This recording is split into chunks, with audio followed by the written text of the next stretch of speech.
It does float in the water, so they are able to easily see it. Don't have to worry about it sinking down to the bottom where it might get a little bit gross and soggy. And as I start by giving a little bit of fingerprints going. Fighting over it. They looking like Of course, no, it's not the only food I brought with me today. I also brought with me rats. Oh, come on. So while those pellets contain everything nutritionally for our animals, it's very fun and exciting for them to be able to sink their teeth into something they might get in the wild. This way they get the bones, the fur, the guts, all that really good juicy stuff.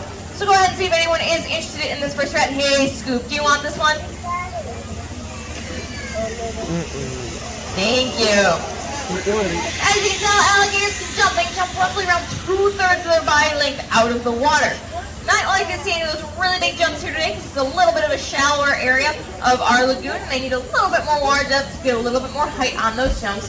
Plus, it doesn't always help when all of your buddies are standing on your back. But hopefully we'll get a good view of them.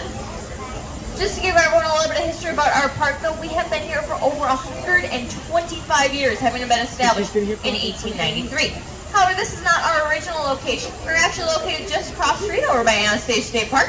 But in the 1920s, we did suffer from a lot of natural disasters, floodings, hurricanes, the things that happen in Florida. So we decided to move to the highest point of the island instead. In 1937, we were purchased by the Drysdale family, and we have been with them ever since. Other than when having just American alligators like what we are seeing in front of us right now, to having 24 species of crocodilian, which is almost all of them, barring one or two. And during those 125 years or so, we have been committed to providing the best standard of care for our animals, contributing to those bigger pictures of conservation and education. Small things help, including yourselves. If you want to know what you can do for conservation, feel free to talk to me at the end of the show, or simply visit our website.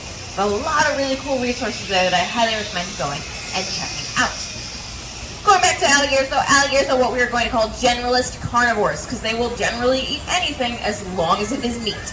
They are not picky whatsoever when it comes to food. Everything is on the menu for these animals. Anything from crustaceans, insects, fish, birds, mammals, you name it, they will eat it. Up to the size of a full-grown adult deer. So quite an impressive range of food that's available to them. Hey, Goose. Goose, good boy. Now there is a problem with these animals taking down those large prey items, and that is the fact that alligators do not have the ability to chew.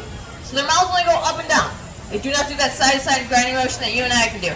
And their mouths roughly around 60 to 80 conical-shaped teeth, meant to puncture and hold on to that prey item. Not meant for tearing and shredding like what you're going to see on a shark or a Komodo dragon. So in order for them to be able to actually get those prey items in a bite-sized pieces, they have to do what TV has not so kindly dubbed the death roll. That's that 360-degree spin you see a lot of times on nature documentaries. Usually something like a Nile crocodile taking down a wildebeest or a zebra.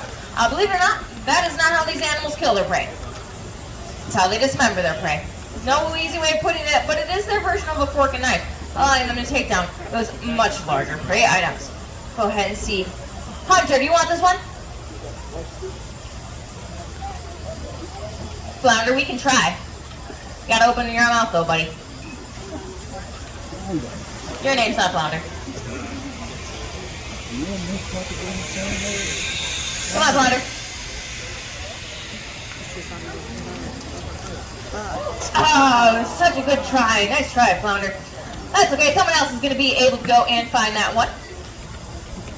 But folks, it looks like I'm down to my one last rat. And of course, with my last rat does come my last fun fact, which is that as large as these animals are, you're going to be surprised by how little they need to eat. They only really got to eat roughly around 90 pounds of food a year.